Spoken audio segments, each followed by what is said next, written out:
عید کے دن عیدی ملی ابو سے تو دل میں خیال آیا کہ الحمدللہ سب کچھ تو ہے میرے پاس، جوڑا چوڑی جھمکا جوتی، کیوں نہ اس سال کی عیدی کا کچھ خاص کام کیا جائے۔ یہ سوچ آتے ہی دل میں چھوٹی سی دبی خواہش ہمک کر سامنے آ گئی، اور وہ تھی ایئر فرائر والی۔ پھر کیا تھا، ہم فوراً گئے پریسٹیج کے شو روم پر۔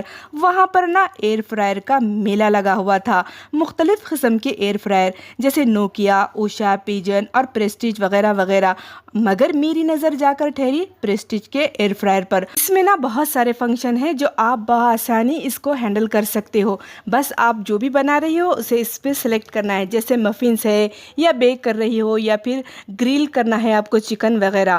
تو بس میں یہ لے آئی، اور میرے ذہن میں خیال آیا کہ واقعی اللہ نے انسان کو سلیم العقل بنایا۔ دیکھیے نا، تندور پر جب وہ بناتا تھا، اور آہستہ آہستہ آج کتنی ساری چیزیں ہیں جو ہم بآسانی